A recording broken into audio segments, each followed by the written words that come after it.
2020 ലോകകപ്പിൽ ഇന്ത്യയ്ക്ക് ഐതിഹാസിക വിജയം നേടിക്കൊടുക്കുന്നതിൽ നിർണായക പങ്ക് വഹിച്ച മലയാളി താരം സഞ്ജു സാംസണിന് കേരള ക്രിക്കറ്റ് അസോസിയേഷന്റെ സ്നേഹാദരം.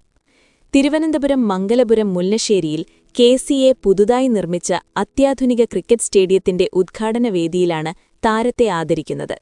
നാളെ വൈകിട്ട് 6 മണിക്ക് നടക്കുന്ന ചടങ്ങിൽ മുഖ്യമന്ത്രി പിണറായി വിജയൻ പുതിയ സ്റ്റേഡിയം കായിക ലോകത്തിന് സമർപ്പിക്കും. ഉദ്ഘാടന ചടങ്ങിൽ മുഖ്യാതിഥിയായി പങ്കെടുക്കുന്ന സഞ്ജു സാംസണിനെ മുഖ്യമന്ത്രിയുടെ സാന്നിധ്യത്തിലാണ് KCA ഭാരവാഹികൾ ആദരിക്കുന്നത്.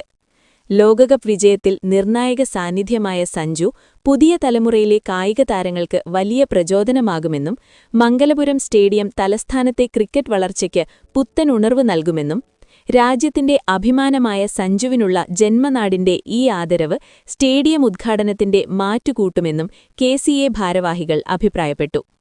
10 ഏക്കർ ഭൂമിയിൽ 45 കോടി രൂപ ചിലവഴിച്ച് നിർമ്മിച്ച ഈ സ്റ്റേഡിയത്തിൽ രാജ്യാന്തര നിലവാരമുള്ള ക്രിക്കറ്റ് ഗ്രൗണ്ട്, പവലിയൻ സമുച്ചയം, അത്യാധുനിക ഫ്ലഡ് ലൈറ്റ് സംവിധാനം എന്നിവയുൾപ്പെടെ മികച്ച സൗകര്യങ്ങളാണ് ഒരുക്കിയിരിക്കുന്നത്. ഇത്തരം സൗകര്യങ്ങളുള്ള കേരളത്തിലെ ആദ്യത്തെ ക്രിക്കറ്റ് സ്റ്റേഡിയമാണിത്. രാത്രികാല മത്സരങ്ങൾക്കായി സജ്ജീകരിച്ചിട്ടുള്ള അത്യാധുനിക LED ഫ്ലഡ് ലൈറ്റ് സംവിധാനമാണ് ഈ സ്റ്റേഡിയത്തിന്റെ ഏറ്റവും വലിയ സവിശേഷത. സ്വന്തം സ്റ്റേഡിയം സ്വന്തമായതിലൂടെ കൂടുതൽ ദേശീയ അന്തർദേശീയ മത്സരങ്ങൾ കേരളത്തിലേക്ക് കൊണ്ടുവരാൻ KCAയ്ക്ക് കഴിയുമെന്ന് പ്രതീക്ഷിക്കാം.